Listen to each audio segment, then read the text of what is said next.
So the first job is equipment. What are we actually going to use to make the sounds, to make the music? Are we going to use a guitar? Are we going to use a pair of tom-toms? Are we going to buy a piano? Are we going to get a trombone? In days gone by, it would all be hardware. It would be MIDI sequencers and samplers and keyboards and things like that. You'd have Junos and you'd have all sorts of bits and bobs. But that's not something that I do. I'm totally digital.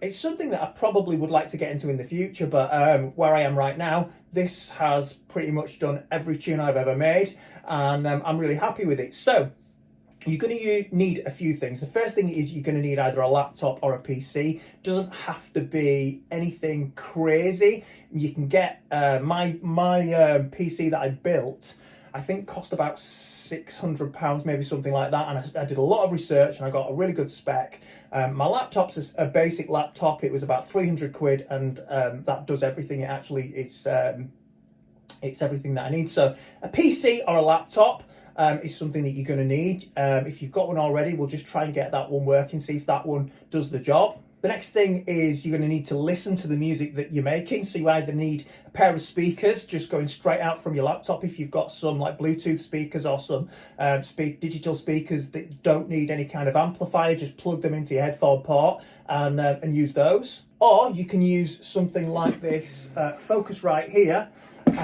which is basically a sound card. It's an external sound card, and you can run that from your PC or your laptop and then run your speakers out from there.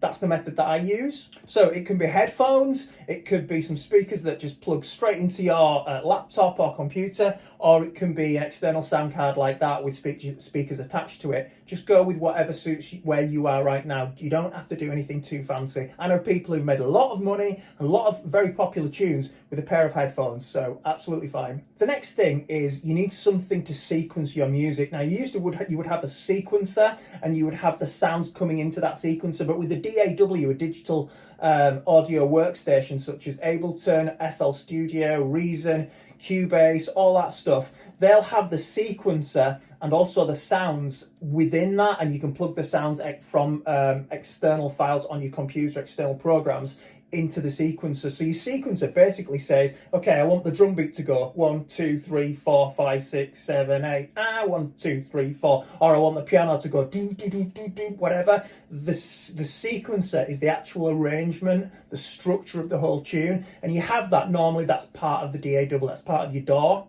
The next thing you need is some sounds. Obviously for rave, you have rave specific sounds. You have hoovers and stabs and pianos and bass lines and things like that. If you were making classical music, you'd have a completely different set of sounds. If you were making garage or whatever it is, you have totally different sounds. But you need a way to get the sounds onto the sequencer, and that's where your DAW comes in. So for those sounds, you can either use sounds that are actually part of the DAW. So Ableton comes with its own sounds pack. I never really use those. I've always used separate things. So we're going to use Ableton, we're going to download Ableton. That's going to have your sequencer, and it's going to have some sounds in there, but we're not going to use those sounds. What we're going to use is sample packs, which are just like audio files. So it might be a WAV file or an MP3 file. So for example, if it was a kick drum that went like that you've actually got a sound there, like that you could play on, say, media player, that just goes, or a clap, or whatever. What you've also got is VSTs, like little plug-in programs that generate those sounds. So not just one sample, it's actually a program generating the sounds. It could be the same with piano. It could be, you could have a piano sample that goes ding, and you can play it up and down on the keyboard roll or on the actual MIDI keyboard, and it goes ding, ding, ding, ding, ding. I don't really like those. I don't think they sound very good. So I always use some kind of plugins. I use the Korg M1 for my piano, but you've got loads of different options. So with that, you're gonna need either a VST or some sample packs. So the first thing I want you to do is head over and download the sample pack. I'll put a link in the description. Head over, get the sample pack. So you've got that ready, because we're not going to use any hardware. We're not going to use any external sound processing things. We're either going to use VSTs that are on the computer, on the laptop, or we're going to use samples. And it's really easy. Just use this sample pack that I've put together with some basic hardcore samples. So that's 4 things that you're going to need. You're going to need either a laptop or a PC. You're going to need a way to listen to your music. Could be headphones, speakers, or through an external sound card.